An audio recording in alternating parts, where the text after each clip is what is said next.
بسم اللہ الرحمن الرحیم۔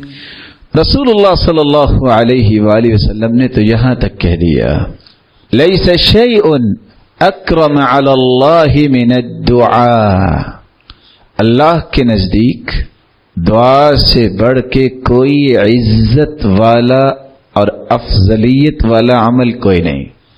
بعض لوگ دعا نہیں کرتے، کیا ہوا؟ بہت کی ہے جی، قبول ہی نہیں ہوتی۔ میرے بھائی، جب تک تم دعا کرتے رہے تو اس وقت تک اللہ کے ہاں باعزت رہے۔ آپ کو عزت پسند نہیں آئی؟ دنیا بھی آپ کی عزت کرے گی، اللہ کے فرشتے بھی آپ کی عزت کرتے ہیں۔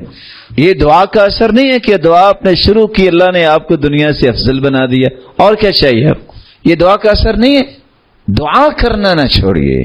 اور سچ کہا عمر بن خطاب رضی اللہ تعالی عنہ نے، وہ کہا کرتے تھے میں نے آج تک دعا کی قبولیت کا فکر کیا ہی نہیں ہے۔ پوچھا وہ کیوں؟ کہتے ہیں دعا کی توفیق اللہ دیتے ہی اس کو ہیں جس کی قبول کرنی ہوتی۔ میں تو اس لیے صرف فکر مند ہوتا ہوں، یا اللہ دعا کی توفیق نہ مجھ سے چھین لینا۔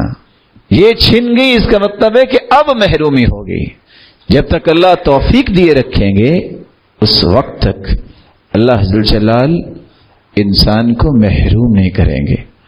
حدیث کے الفاظ ہیں، یہ حدیث صحیح الجامع کی ہے، اللہ کے بندو دعا کیا کرو، اس کو لازم پکڑو۔ جو مصیبت آ گئی ہے دعا اس کے لیے بھی نفع دیتی ہے انسان کو، جو آنے والی ہے اس کو ٹالنے کا بھی نفع دیتی ہے۔